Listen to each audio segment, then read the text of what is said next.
Salut tout le monde. Aujourd'hui, nous allons explorer ensemble les moments les plus marquants de l'histoire de l'aviation.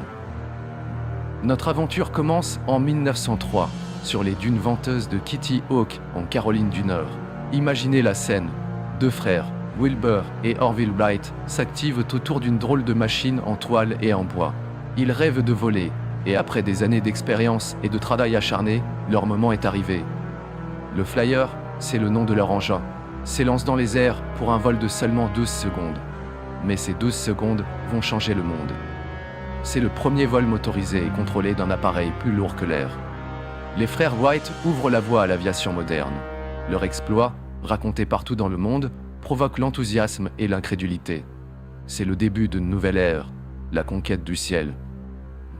On bascule en 1927 avec un jeune aviateur américain du nom de Charles Lindbergh, qui se lance un défi de fou de traverser l'Atlantique en solo et sans escale.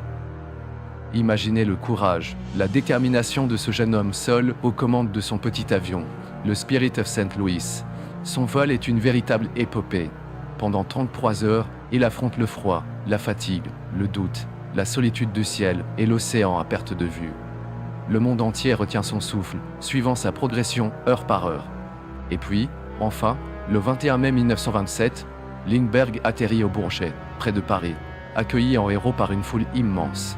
Il devient une star internationale, un symbole de courage et d'audace. Son exploit repousse les limites de l'aviation et prouve que les longs voyages aériens sont possibles, marquant ainsi l'une des moments les plus célèbres de l'aviation. Ainsi, l'Atlantique n'est plus une barrière infranchissable, mais un pont aérien entre les continents. Avant de continuer, nous souhaitons vous inviter à vous abonner à notre chaîne. Vous êtes nombreux à apprécier et à liker nos contenus, et cela nous touche beaucoup, et un abonnement de votre part serait un merveilleux soutien pour nous encourager à continuer. Merci d'avance. Remontons le temps jusqu'au 1er janvier 1914, où la première compagnie aérienne commerciale au monde a vu le jour. À bord d'un Bunwast Type 14, l'ancien maire de Saint-Pétersbourg, Abraham Feil, devient le tout premier passager payant pour un vol reliant Saint-Pétersbourg à Tampa.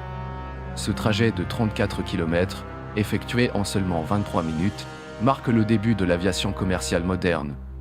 Ce vol, organisé par la Saint-Pétersbourg Tampa Airboat Line, la première compagnie aérienne commerciale au monde, ouvre la voie à une nouvelle ère, transformant l'aviation en un outil pratique et accessible. Ce moment reste une étape clé dans l'histoire aérienne, rappelant que de simples idées peuvent changer le monde. On remonte jusqu'au 14 octobre 1947, une date gravée dans l'histoire. Ce jour-là, aux commandes du Bell X-1, Chuck Yeager franchit le mur du son. Imaginez la puissance de l'avion, le bruit du moteur, la tension dans le cockpit. C'est un exploit extraordinaire. Le Bell X-1, un avion expérimental à moteur fusée, atteint l'incroyable vitesse de 1127 km/h, du jamais vu. Ce vol historique ouvre la voie à l'aviation supersonique. De nouveaux avions sont conçus pour voler plus vite que le son, repoussant les limites de la technologie.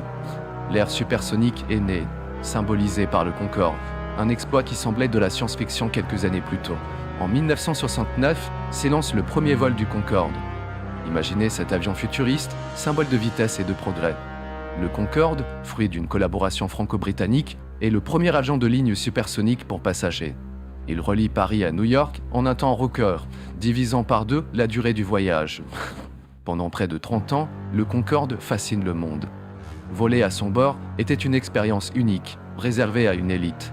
Malgré son succès, le Concorde est retiré du service en 2003 pour des raisons économiques et suite à un accident tragique à Paris. Il reste un symbole de l'âge d'or de l'aviation supersonique. Nous voilà en fin de cette vidéo des moments les plus marquants de l'aviation. Si vous avez aimé cette vidéo, abonnez-vous et laissez un commentaire sur votre moment préféré de l'histoire de l'aviation.